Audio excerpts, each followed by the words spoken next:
Good morning and welcome to the Street on BNN Bloomberg. I'm Roger Peterson. Thank you very much for joining us. Coming up on the show today, Greg Newman, Senior Wealth Advisor and Portfolio Manager at Newman Group. Scotia McLeod will be joining us for the hour and 30 minutes. We'll dig into the latest earnings report from Constellation Software with Kevin McVeigh, Managing Director at UBS Securities. And of course, we want to hear from you this morning on First Call. Reach out with your questions on North American stocks, and we'll have Greg answer as many of them as he can at the end of the show. The number to call, 1-855-326-6266. We'll open the phone lines in about 30 minutes. Our email address, firstcall@bellmedia.ca. Now, some of the stories we're tracking for you in the BNN Bloomberg newsroom.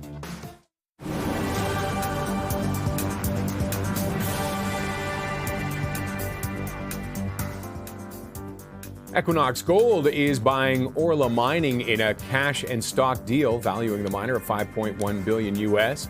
Buying the Vancouver-based company will give Equinox access to assets across the Americas, including its flagship mine in Mexico.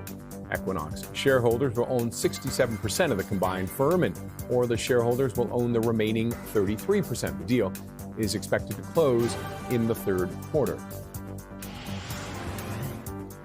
Algoma Steel saw a first quarter loss of close to $160 million, along with a drop in revenue compared with the same time last year. The Ontario-based company says it incurred more than $27 million in direct tariff costs during the quarter. The steelmaker attributes these changes to the company's transition away from blast furnace operations to its new electric arc furnace platform. U.S. President Donald Trump will land in China today for his meeting with Chinese counterpart Xi Jinping. The trip will mark the first visit to the country by an American president in nearly a decade. Trump says his priority is to discuss trade and not the war in Iran. He was joined at the last minute by Nvidia CEO Jensen Huang, who is accompanying other executives, including Elon Musk and Tim Cook. And now our top-line story. Equinox Gold is set to acquire Orla Mining in a cash and stock deal, giving Orla shareholders one Equinox share plus a nominal cash payment for each share. After the transaction, Equinox shareholders are expected to own about 67% of the combined company, with Orla investors holding the remaining 33%. The deal, which has backing from key Orla insiders, is expected to close in the third quarter, pending shareholder approval. For more on this, let's bring in our guest for the hour, Greg Newman, Senior Wealth Advisor and Portfolio Manager at Newman Group, Scotia McLeod. Greg, thanks as always for joining us, sir. Great to be here. Always a pleasure to have you. Yes, sir. Thank you. And we're not talking oil right now. We're talking gold. We're talking But probably gold. we're talking gold because oil is driving gold prices up. It's always kind of related somehow, right? But combined entity, I mean, this is going to bring them into senior status. It's not going to be, a senior like Barrick or Newmont, but you're past the, 1.1 million ounces of production here with a pathway to 1.9. So it does look like the rationale makes sense. It looks like it's quite accretive transaction. As I say, with this path to 1.9 million, free cash flow growth, the company is talking about of 1.4 billion. The potential for lots of shareholder returns, which is something that shareholders always want to look at. The combined value, it may attract a re-rate by the market, trade at a higher multiple. And the combined portfolio offers scale and optionality. So we'll see what investors think when we open up. Typically, is this a merger or is this an acquisition? It's a merger, but typically the buying company, and Equinox is doing more of the buying, trades down, and Orla would trade up. But we'll see what the investors make of it at 9:30. Is that ambitious? Just talking about the 1.1 million, and they think they can get to 1.9 million. Is that ambitious? It looks like a pretty ambitious number, yeah, which is something that, maybe raises eyebrows here. I mean, we are in a world not where, unlike silver, which is structurally in deficits, or unlike copper, which is structurally in deficits, we're not really in deficits with the gold market, but we are in inelastic demand. I don't know if economics, but basically, that just means that there's a lot of demand, inelastic supply, and there's not a lot of supply that's able to come on. So, these guys are modeling it out. They do think they have this scale and these synergies, And they're not going to come up with these numbers if they are not credible. So I think that there is a credible path to that. And you see any resistance? I think some key shareholders said they're for it.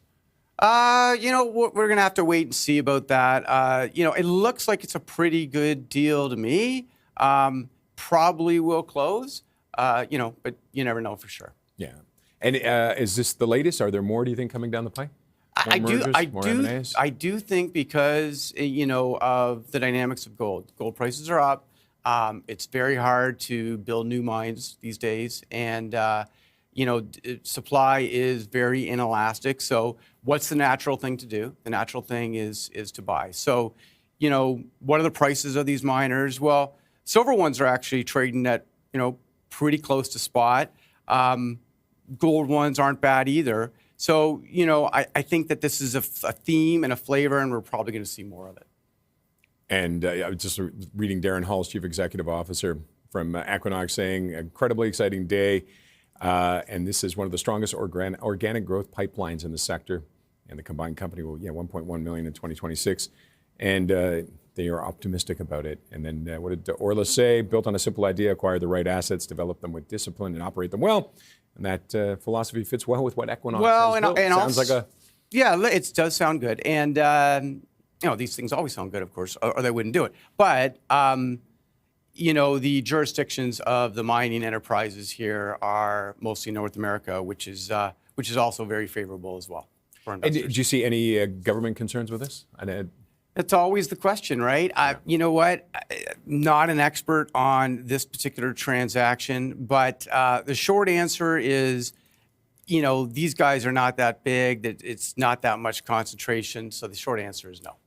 I don't see that. But they'll be the number one in North America for gold, though, right? Well, still 1.1. I mean, Barrick is 4. 4 million. Newmont is bigger at 6. So no, they're going now from a mid-tier to a senior, but they're still pretty small amongst the seniors. Okay, yeah. So there is room for it. All right. I think so. Okay, we'll leave it on that note there, Greg. We have lots more to talk about coming up. But up next, we'll see why the markets are reaching new highs.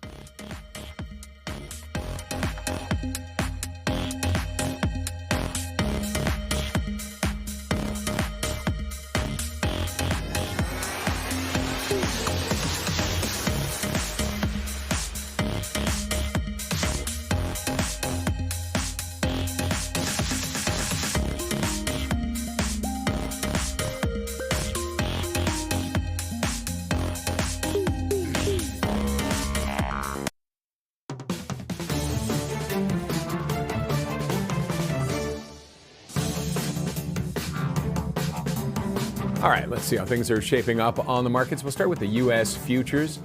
And some green there, a little bit of red on the Dow, but the NASDAQ is showing up 0.68%, the S&P 500 by 0.2%. And that's after yesterday's inflation numbers that drove the markets down, but they're recovering for the most part today. And of course, all eyes are on China, that meeting that is happening between Trump and Xi Jinping. So we'll see what happens with that. Over into Asia, let's see how the market's finished. Looks like optimism there. Nikkei up by 0.84. Hang Seng 0.15, I should say, clarify. The CSI 300 up by about a point.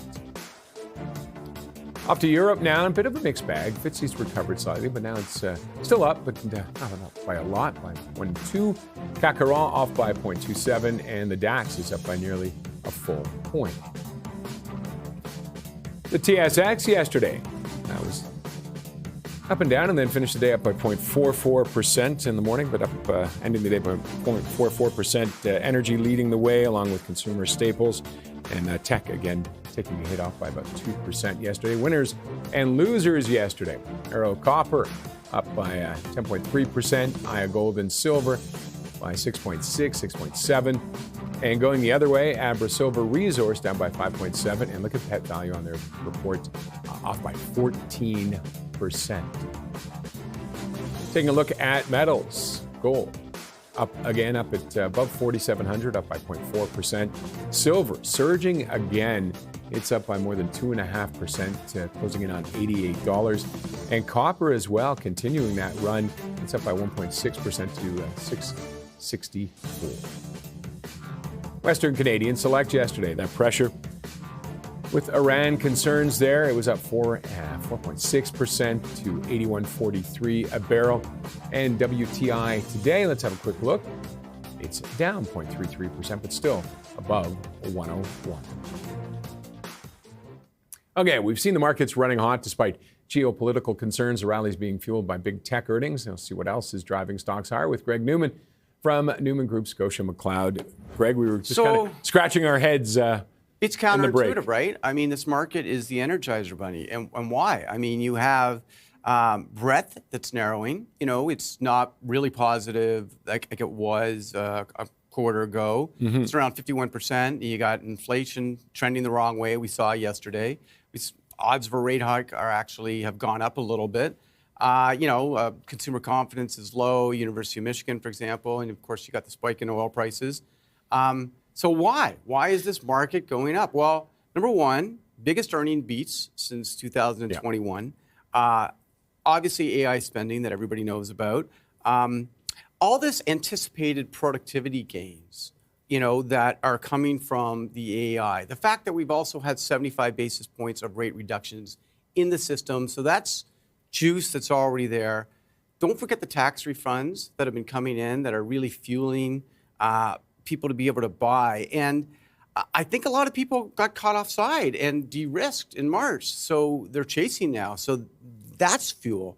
And then, the U.S. is a lot less reliant on oil. I mean, it's about 1/3 of that in the 1970s, the last time we had something like this. And energy costs are estimated to only be about a 10% of small input, maybe 10% of the total stock market affected. So basically that's because the market cap is so tech weighted, but tech is pretty well insulated. So what I'm saying is that these earnings can still happen with oil prices right here, right now.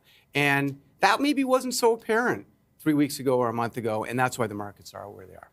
Now, is it all solid, those positives, or is it one of those you pull one string? Well, it's always, listen, first of all, as we get to higher valuations, it becomes more dangerous, number one. As this goes on longer and oil stays higher for longer, that becomes more dangerous as well. So, things, I think if we have $130 oil for a year, I don't think all is going to be. I don't think all is going to be fine. So the market is assuming that the Strait of Hormuz is going to get open sufficiently at some point to bring oil to a reasonable enough level that these earnings can continue. Are they also assuming maybe that they're going to find either alternate oil or alternate routes for some of the oil from the Middle East? Well, I think and then they'll just push the strait over here somewhere and leave it in a corner. I think that's part of it. I mean, I think that you're looking at the Arabian Peninsula and Saudi Arabia and some of the other countries there that have the ability to bypass that and go over to the other side. Mm-hmm. They're talking more about that. Building out infrastructure, of course, that is not a short-term thing. I mean, some of it is. And I think of the 20 million or so that moves in the Strait, I think about 8 million of it or so they're able to They've been to redirecting move it. Redirecting, so that is a positive. Look, I think that the market is confident that Operation Freedom or whatever it is, that they'll be able to, first of all, move these 120 stranded boats through military escort, which will help. And beyond that, we're going to have to see, but the markets they're fairly confident that there's going to be some better situation than right now. All right. And now the earnings side, I mean, it was solid. I think over 80% beat. 84% beat. Big beat, yeah. Yeah. So, I mean, that's one quarter. One quarter. What happens next? Are people going to have expectations that can't be matched? Well, that's a really good question. At some point, listen, part of the narrative is that you're going to have benign interest rates or interest rates coming down at some point. I think people do like, the investment community does like Kevin Warsh because he does believe that we have disinflation or deflation brought on by AI, and as such, the long-term path of rates are coming down. But you cannot deny that, the inflation report yesterday was really tough, going the wrong way. And, we're going to have PPI this morning, I think at 8:30, and we're going to see what that says. So at some point, if inflation doesn't come under control, then these rosy estimates of analysts are going to start to have to come down. But for right now, they're still intact. All right. And how much of a factor is consumer confidence, the U of M? Their consumer confidence low. They're doing one thing, but they're saying something else. Like they're not confident. They're saying the least confident they've been, I think, since the survey was ran, which is unbelievable. Yeah. Yet they're spending. The 50s, right? Wasn't that started? Right. Yet they're spending unbelievably, and I think that goes to show, that what's in your bank account matters more than how you're feeling. Of course, everybody that turns on the TV, it's a crazy time, and everything's very uncertain, and people are very worried. And to have seen gas prices go up from, I don't know, $3 a gallon in the States to $4.50, no one's going to be happy about that. So that's, I think, the response is, but people are still spending. All right. Yeah. So in other words, balls are in the air. Balls are in the air, but what we're just trying to do is which way things are more likely to break, considering where the balls are. All right, we'll take a break on that note there. Up next, we'll be back with Greg to see why Nvidia is on his radar, I can guess.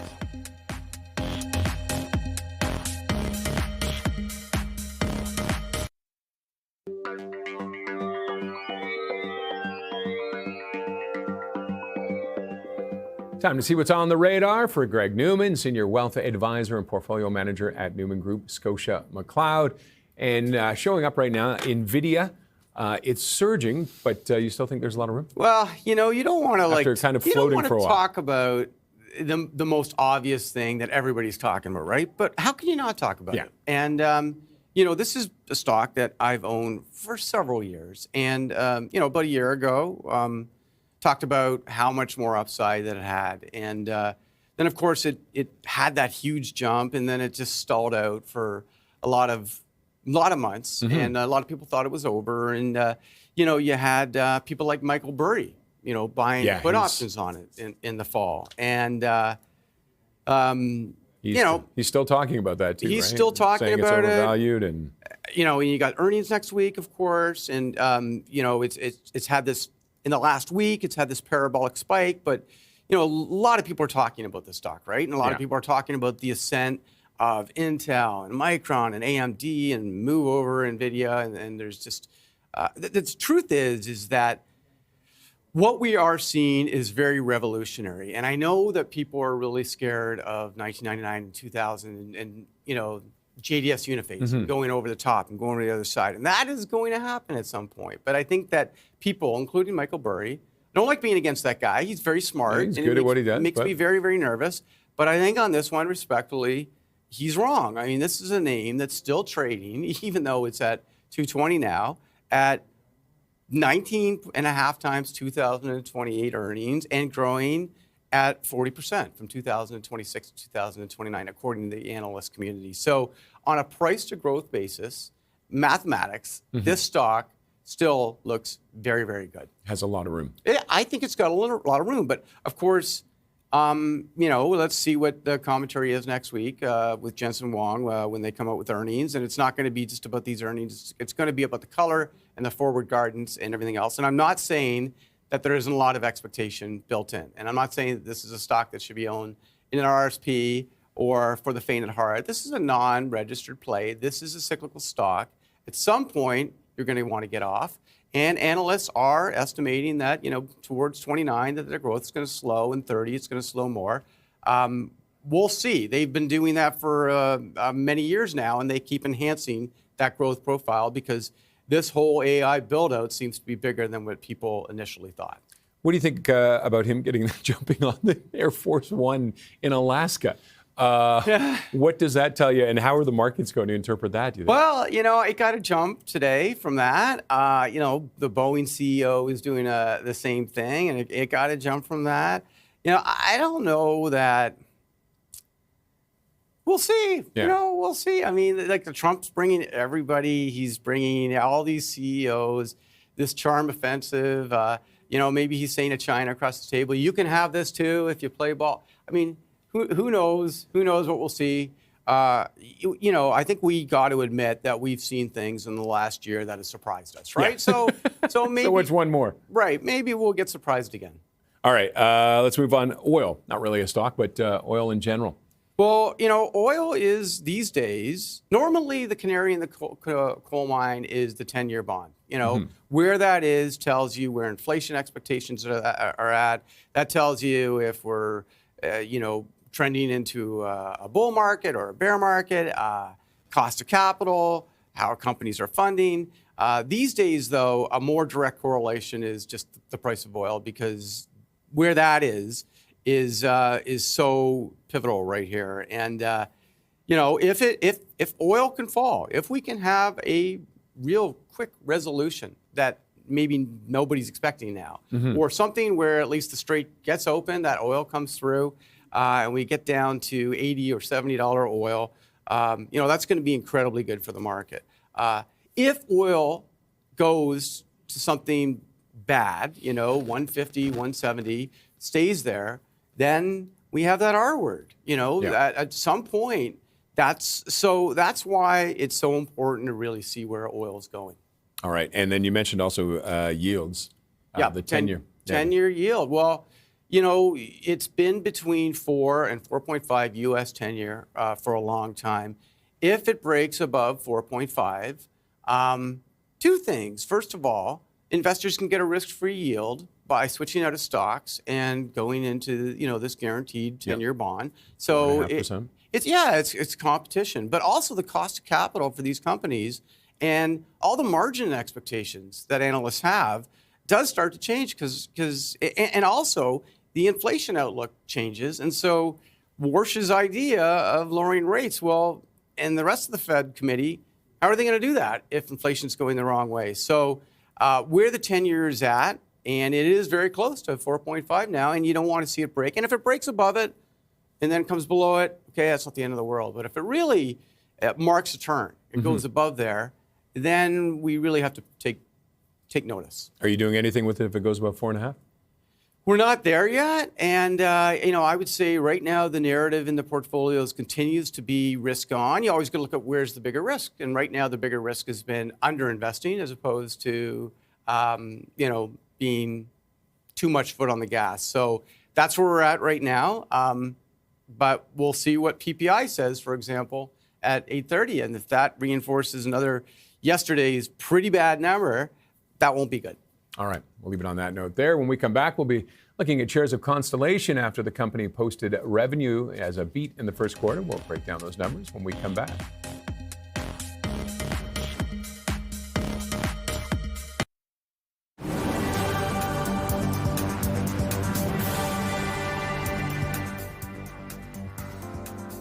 Equinox Gold is buying Orla Mining in a cash and stock deal, valuing the miner at $5.1 billion US. Buying the Vancouver-based company will give Equinox access to assets across the Americas, including its flagship mine in Mexico. Equinox shareholders will own 67% of the combined firm, and Orla shareholders 33%. The deal is expected to close in the third quarter. And we'll find out more when we speak with the CEOs of both Equinox and Orla. That's coming up at 9:30 a.m. Eastern Time. U.S. President Donald Trump has landed in China for his meeting with his counterpart Xi Jinping. The trip will mark the first visit to the country by an American president in nearly a decade. Trump says his priority is trade, not the war in Iran. He was joined at the last minute by Nvidia CEO Jensen Huang, who is accompanying other executives, including Elon Musk and Tim Cook.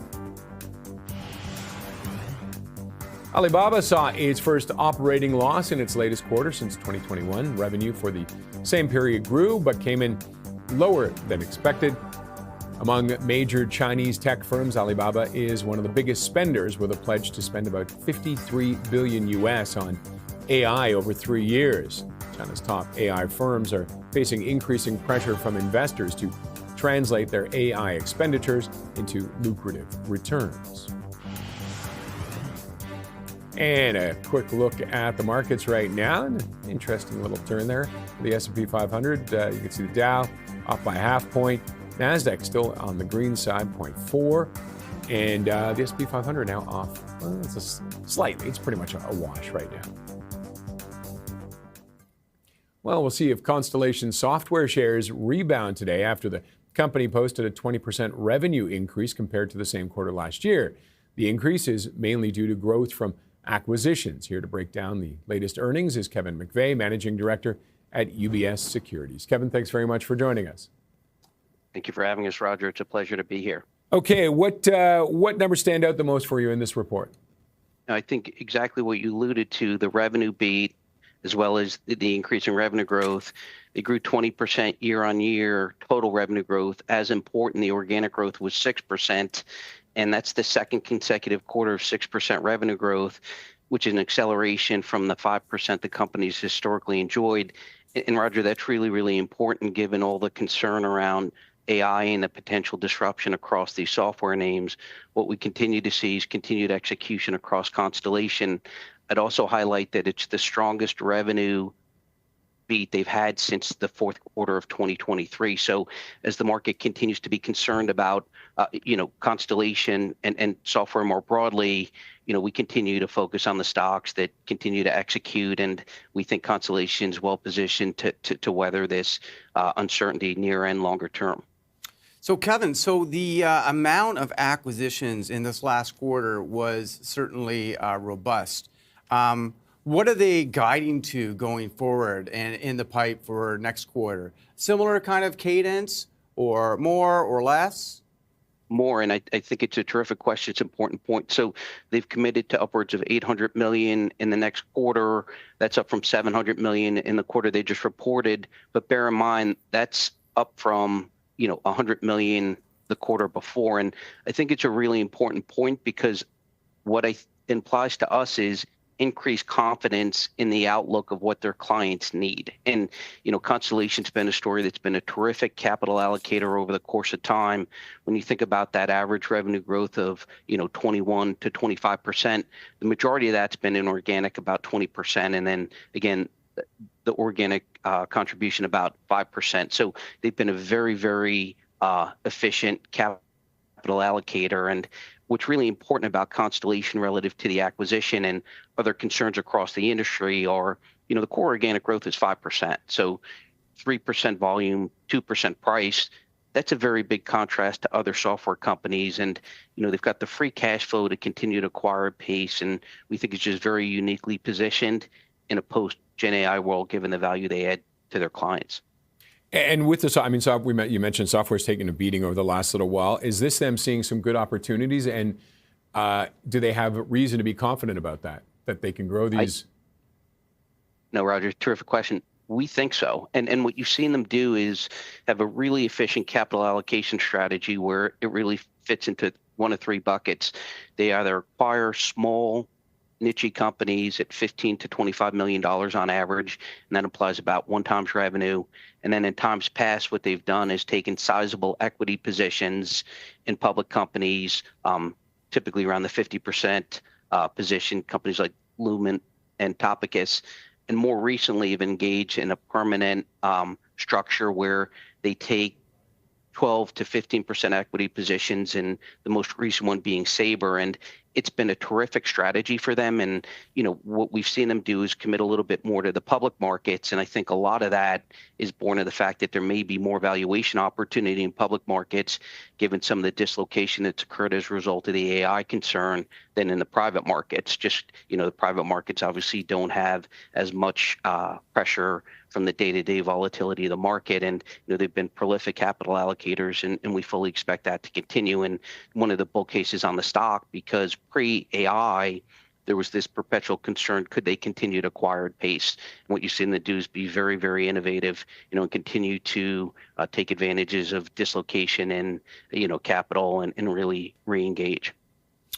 Yeah, Kevin, that's great. Is there a period when we look out over the horizon, 2 years out, 3 years out, where that ability to keep acquiring starts to dim because of AI, or does it get enhanced? That'd be the first question. And then the second are we at a level now down 30%, looking at the chart, looking at the price to growth ratio, that this looks like a very compelling risk reward, in your opinion.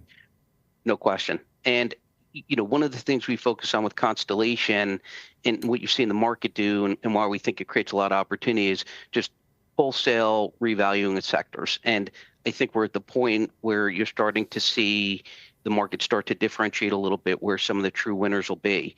And if you look at Constellation, one of the things we've always focused on is free cash flow relative to capital allocated to acquisitions.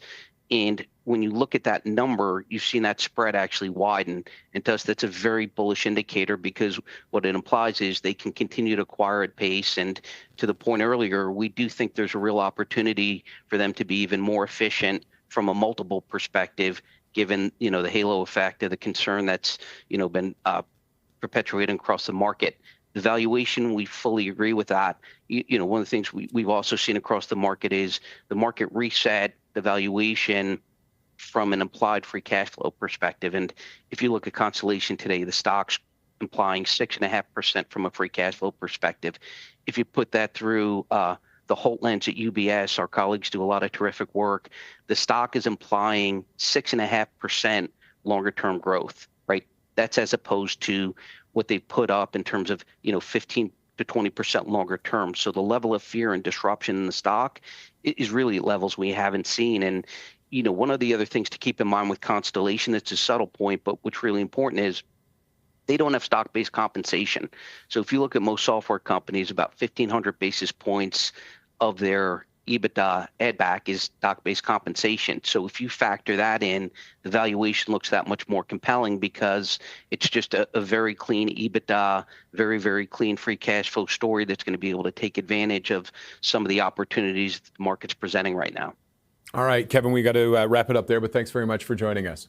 Thank you. It's a pleasure. Appreciate it. Kevin McVeigh, Managing Director at UBS Securities. Still ahead, copper demand is rising, supply is tight, and the setup could be getting interesting for investors. We'll get more on that after the break. And our phone lines are open. Greg Newman is taking your questions on North American stocks. Call us at 1-855-326-6266 or email firstcall@bellmedia.ca.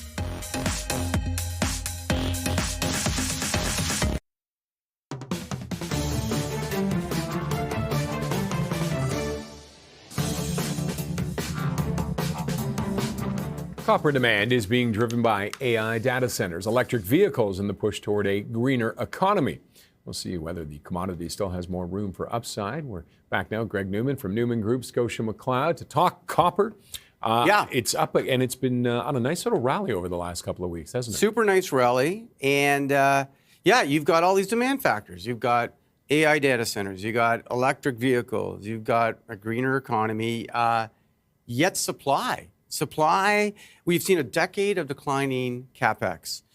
Output, it just in February, hit a 9-year low, down 4.8% year over year as key mines underperformed. So Grasberg's, our Freeport McMoran's Grasberg mine, for example, Ivanhoe's mines as well, Camo, Kakula, also underperformed. So we see the market sees very constrained copper output for 2026 and 2007. And analysts are also pointing to large deficits in 29 and 30. So we're looking at a structural undersupplied market for quite a long period of time. Yet, the company's operating margins are really robust. But the thing is that the companies are trading near spot prices. So I think that there's some real nice upside here. I think what you're looking at is a structural bull market and also a secular, both cyclical and structural bull market in copper. And so I think that these stocks have more upside than people have been attributing. For now, I always find it fascinating. It's 10 years, right? To when you think, hey, let's open a mine. If you're lucky.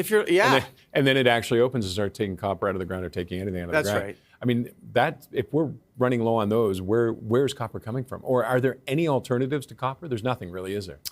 To my knowledge, no. I mean, it just means that where do they try to substitute? I mean, it just means that prices are going higher. Yeah. And so, companies like Freeport look really good here. First Quantum, FM, Lundin, of the large caps, but Capstone for the small caps look pretty good too. So, I think this is an area of the market that's gotten loved a little bit, but still not as owned as it should be. And there's a lot of room for it. What are you liking about those companies? Is it their long-term outlook or what production now? I like production growth, generally speaking. I like margin profile. I like free cash flow. Any company that can grow their earnings, basically, to put it really simply on a high level, at an attractive multiple is pretty darn attractive. So, and on a price to NAV as well, these stocks are trading cheaper than they ought to be. Certainly given where copper's at, and copper's been breaking out. So, and it's doing it in a macro that has all these challenges as well. So if, this war passes, hopefully, then it's even bluer skies. But now, if it doesn't, or if copper gets dragged down, could we see shortages affect AI, the AI build-out? Is there any danger of that, or is it more they'll just pay more money for copper? Listen, there's always, I think if people want things bad enough, but that is sort of some of the challenges that people were really concerned about with the tech trade, a month ago or 2 months ago, that it seems to have gone away. But what is the return on investment of all this spending? Yeah. Why is it all of a sudden costing, not $90 billion for Google, but $180 billion, and then, oh, wait a minute, not $180 billion, it's $200 billion now. Why is all this price escalation going up? Is it because they're actually spending and they're getting bang for their buck, or is it because things are a lot more expensive, like inputs, like copper? This is part of the argument that people are concerned about. Yeah. It's a wait. Again, it's pretty much, it ends up being a wait and see. Well, it's always a weighing mechanism, and it's a day-to-day judgment. It's the plethora of buyers and sellers that are always assessing all these components in any one moment, that's always changing in real time and coming up with their answer. And any concerns about the regions with copper, where they are? Well, always, yeah. I mean, and governments flipping in Latin America, where a lot of it is, whether they're and Panama, for example, that wouldn't allow First Quantum, but now we seem to have a more friendly legislative landscape, and it looks like they're going to have output. But sure, that's part of the challenge of which government is where, and who's going to get to be able to mine and produce.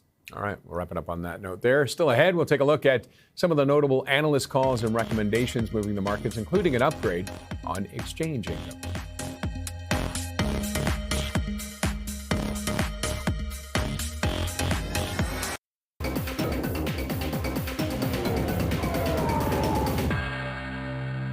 All right, let's take a look at some of the notable analyst calls and recommendations. We were just talking about Constellation, so is Raymond James. Analyst James Lee, he has cut the target on Constellation to 3,200 Canadian from 3,700, maintaining market perform rating though. Raymond James moved its target to the low end of the range, implying a 33% increase from last price.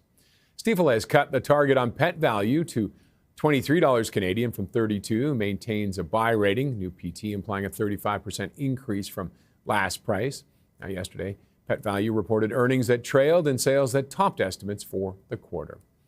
BMO Capital analyst Michael Goldie has upgraded exchange income to outperform from market perform with a price target of 120 Canadian, up from 111. In his research note, Goldie tells investors the stock has had a rapid expansion of valuation multiples, but the company has a set of clear catalysts and tailwinds to support go-forward share price performance. All right, when we come back, Greg Newman is going to take your questions on First Call.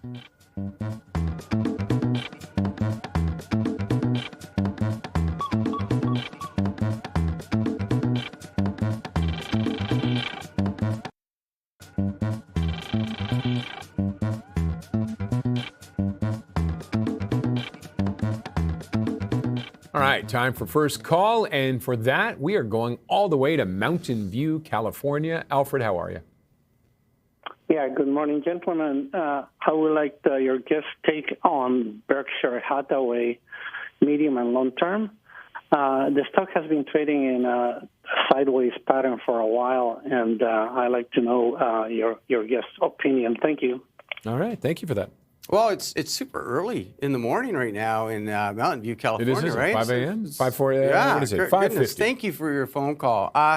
Look, Berkshire, this is the legendary Warren Buffett, right? Who doesn't play quarter to quarter or month to month. No. And Decade to decade, he's maybe? decade to decade, and most of us just aren't really equipped to have that time horizon. We want to keep up, right? Most people are like, gosh, the market's up 11, I'm up 9, what's going on? Or, that sort of thing. He owns like Apple, Amex, Bank of America, Coke, Chevron, Google. These are great companies. I think those are all good companies. This is an index fund. Yeah. This is a mutual fund, basically.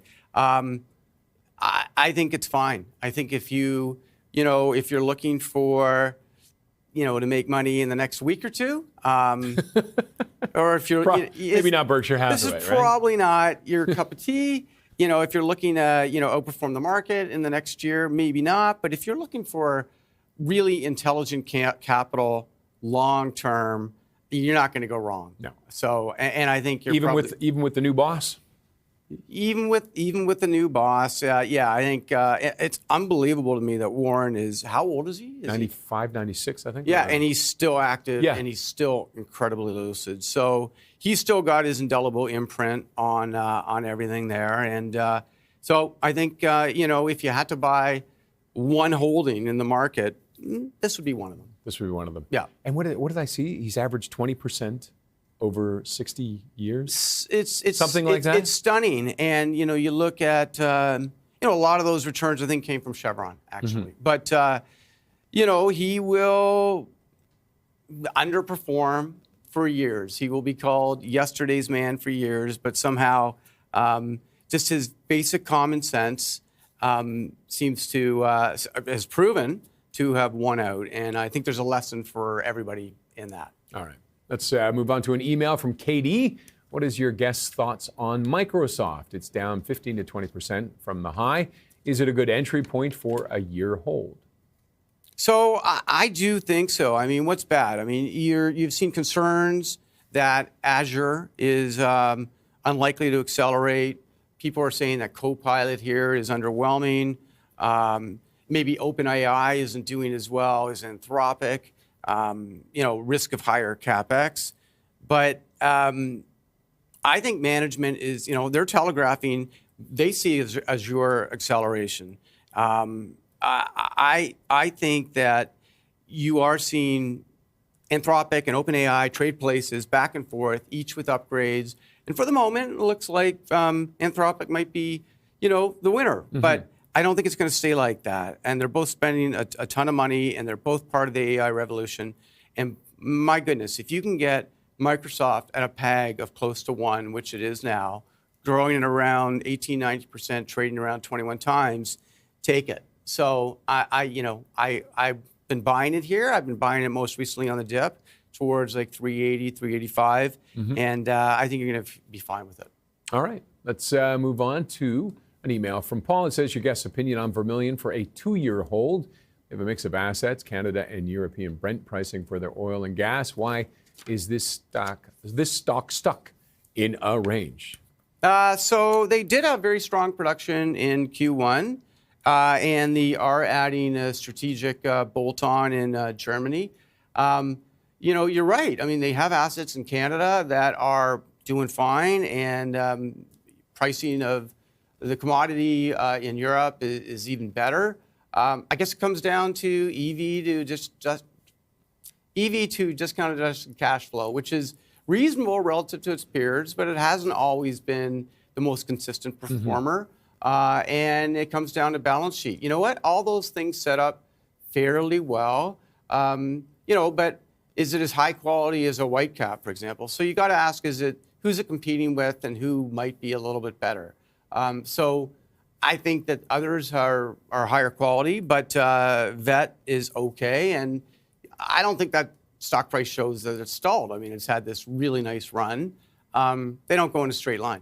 Okay. All right, let's sneak in one more. This one from Len. What is your outlook for Allied Properties REIT as they fix their balance sheet? You got about 45 seconds. Well, so, this has really been a disappointment, and the office market has not turned around as quickly. One thing after the other from COVID to, even free trade now. But we are seeing signs of an inflection, at least with Dundee office, which has been showing some promise. We're talking about occupancies that have risen from 70s to a little bit higher, which is a little bit better. I think the key for Allied is they got to keep selling, and they got to right size, as the viewer mentioned, their balance sheet. And once they can do that, they can press reset and grow from a higher level. But for the next year, because we are seeing asset sales, we are seeing AFFO go down. So are we at the magic point yet where you can buy? It's probably not bad for long-term capital to be taking a stab there. All right, we'll wrap it up on that note there. Greg, thanks as always for joining us. And that is it for us here on The Street. Thank you to Greg Newman, Senior Wealth Advisor and Portfolio Manager at Newman Group, Scotia McLeod, for joining us today. Lindsay is up next with The Open. Trading gets underway about 30 minutes from now.